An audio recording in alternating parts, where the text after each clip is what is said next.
कौन है चीन की ये महिला जो अपनी खास बॉडी के कारण बना रही है पहचान, और क्या था वो प्लान जिसमें दाऊद की मौत पक्की थी, और मियां खलीफा ने किसके डर से एडल्ट इंडस्ट्री को कहा अलविदा, और चीन के लोग इतनी घटिया चीज खाते हैं जिसे सुनकर ही आपको उल्टी आ जाएगी, और क्यों बॉलीवुड में हर कोई डरता है सलमान खान से। जानने के लिए वीडियो तक जरूर पूरा एंड तक देखिएगा। फैक्ट नंबर 12, चीन की रहने वाली युआंग हीरोंग जैसी बॉडी और फिटनेस शायद ही आपने पहले कभी देखी होगी, और आपको ये जानकर और भी ज्यादा हैरानी होगी कि युआन असल में कोई फिटनेस ट्रेनर या प्रोफेशनल बॉडी बिल्डर नहीं है, बल्कि वो तो पेशे से एक डॉक्टर है। युआन अपनी पेशे से समय निकाल कर जिम से कसरत करती हैं और पसीना बहाती हैं। उनकी पूरी बॉडी में सबसे आकर्षक उनकी थाइज हैं। अपने थाई से वो पेड़ों पर चढ़ जाती हैं और साथ ही तरबूजों को भी फोड़ देती हैं। इंस्टाग्राम पर युआन अक्सर अपनी फोटोज और वीडियोस फैंस के साथ शेयर करती रहती हैं। फैक्ट नंबर 11, भारत के राष्ट्रीय सुरक्षा सलाहकार अजित डोभाल के बहादुरी के किस्से तो आप सभी ने कई बार सुने होंगे। उन्होंने पाकिस्तान में 7 सालों तक एक अंडरकवर एजेंट के रूप में काम किया है। साल 2005 में आईबी से रिटायर होने के बाद अजीत ने दाऊद इब्राहिम को मारने का एक प्लान भी तैयार कर लिया था। खबर थी कि दुबई में दाऊद की बेटी और पाकिस्तान के क्रिकेट जावेद मियांदाद के बेटे की शादी का रिसेप्शन होने वाला था। दाऊद को मारने का ये अच्छा मौका था और इसके लिए अजीत डोभाल ने छोटा राजन गैंग के 2 शार्प शूटर को ट्रेनिंग दी थी। लेकिन जिस दिन दिल्ली में प्लान के अंतिम चरण की तैयारी चल रही थी, तभी मुंबई पुलिस की एक टीम को इस प्लान की भनक लग गई और उन्होंने दिल्ली पहुंचकर दोनों शार्प शूटर्स को गिरफ्तार कर लिया। कहा जाता है कि किसी खबरी ने ये बात लीक की थी और ऐसा भी माना जाता है कि मुंबई पुलिस में आज भी कुछ लोग दाऊद इब्राहिम का नमक खाते हैं। हालांकि इस बारे में कितनी सच्चाई है उसकी पुष्टि नहीं हो सकी, लेकिन दाऊद को मारने का प्लान एक खबरी के कारण पूरी तरह फेल हो गया। फैक्ट नंबर 10, मियां खलीफा का नाम सुनते ही युवाओं के चेहरे पर एक अलग ही खुशी आ जाती है। दुनिया भर में मियां के चाहने वालों की संख्या करोड़ों में है। एक समय पर मियां को सबसे बड़ी एडल्ट स्टार माना जाता था, लेकिन अब उन्होंने इस इंडस्ट्री से दूरी बना ली है। मियां ने अक्टूबर 2014 में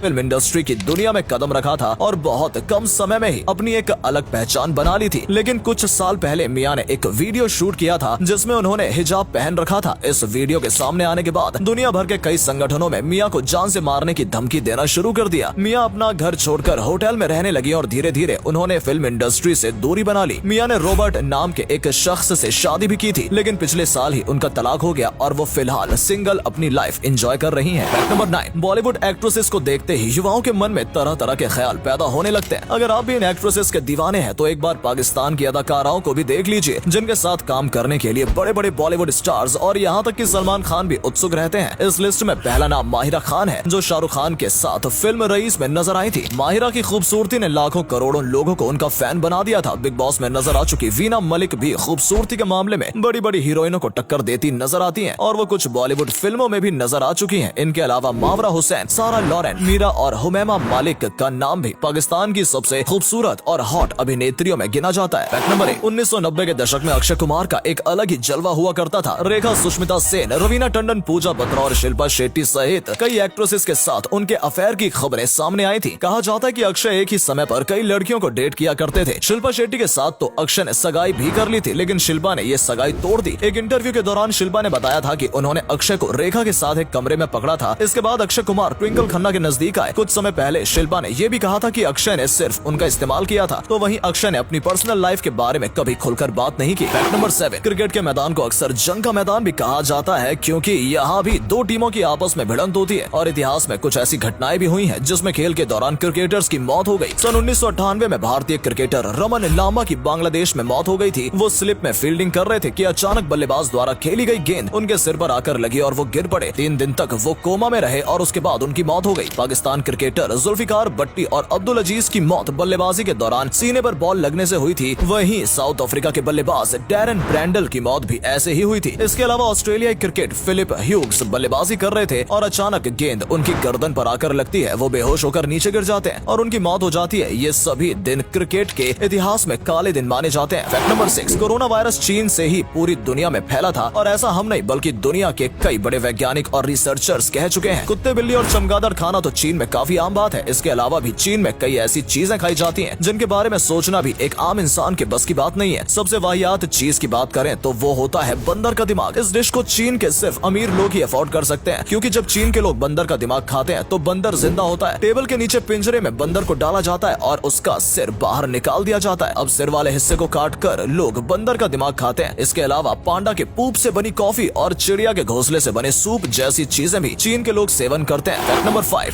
सलमान खान को यूं ही बॉलीवुड का दबंग नहीं कहा जाता। ये टैग उनकी पर्सनैलिटी को देखकर ही उन्हें दिया गया है। पूरी फिल्म इंडस्ट्री में कोई भी सलमान खान से पंगा लेना नहीं चाहता, क्योंकि हर कोई ये बात जानता है कि जिस किसी ने भी सल्लू मियां से पंगा लिया, समझो उसके करियर का अंत नजदीक है। विवेक ओबरॉय और अरिजीत सिंह जैसे कई स्टार्स का करियर सलमान खान ने खराब किया है। सलमान के दुश्मनों को फिल्म इंडस्ट्री में कोई काम नहीं मिलता। अपने जिगरी दोस्त शाहरुख खान को ही सलमान खान ने कई सालों बाद माफ किया था। सलमान के बारे में कहा जाता है कि वो जिसके सिर पर हाथ रख दे उसका करियर सेट है, लेकिन यदि किसी ने उनसे बिगाड़ ली तो फिर इंडस्ट्री में सरवाइव करना उनके लिए बहुत मुश्किल हो जाता है। फैक्ट नंबर 4, भारतीय प्रधानमंत्री नरेंद्र मोदी की सुरक्षा की जिम्मेदारी एसपीजी कमांडोज की होती है और वो हमेशा ही बुलेट प्रूफ गाड़ी में ट्रेवल करते हैं। न सिर्फ देश में बल्कि विदेश दौरे पर भी उनके साथ सुरक्षा की पूरी टीम जाती है। अक्सर दिखाया जाता है कि नरेंद्र मोदी एक हवाई जहाज में बैठकर विदेश पर निकल जाते हैं, लेकिन उनसे पहले और बाद में एयरफोर्स और एसपीसी टीम का काफिला भी जाता है। उनकी स्पेशल कार भी उनके साथ कई बार विदेश जाती है, जहां से मोदी जी उड़ान भरने वाले होते हैं। एक हफ्ते पहले ही वहां की सुरक्षा कड़ी कर दी जाती है और 1 घंटे पहले उस जगह को नो फ्लाइंग जोन घोषित कर दिया जाता है। जिस देश में मोदी जी जाते हैं वो देश भी अपने मेहमानों को सुरक्षा मुहैया कराने में पूरा ताकत झोंक देता है। फैक्ट नंबर 3, रमेश बाबू देश के एक ऐसे नाई हैं जिनके पास 400 से अधिक गाड़ियां मौजूद हैं और उनके इस कलेक्शन में BMW, ऑडी, मर्सिडीज, जगुआर और रोल्स रॉयस जैसी गाड़ियां भी शामिल हैं। रमेश के पिता एक नाई थे और जब रमेश 7 साल के थे तभी उनके पिता का देहांत हो गया था। माँ लोगों के घरों में काम कर परिवार चलाने लगी। रमेश ने 10वीं के बाद पढ़ाई छोड़कर बाल काटने और न्यूज़पेपर बेचने का काम शुरू किया। 1994 में अपने अंकल की मदद से एक वैन उन्होंने खरीदी और इस वैन को उन्होंने किराए पर देना शुरू कर दिया। रमेश को लगा कि इससे वो अच्छा मुनाफा कमा सकते हैं और साल 2004 में उन्होंने Ramesh tour and travels company की शुरुआत की। धीरे धीरे वो गाड़ियां खरीदते गए और आज उनके पास 400 से अधिक गाड़ियां हैं। करोड़पति होने के बाद भी रमेश रोजाना 5 घंटे नाई की दुकान पर बाल काटते हैं। उनका ये मानना है कि जहाँ से आपने शुरुआत की है उस जगह को कभी नहीं भूलना चाहिए। और अगले फैक्ट पर जाने से पहले इस फोटो को ध्यान से देखिए और बताइए आपको किसका फोटो दिखाई दे रहा है। इससे पता लगेगा आपका दिमाग और आपकी आंखें कितनी तेज है। आपको मिलते हैं 5 सेकेंड।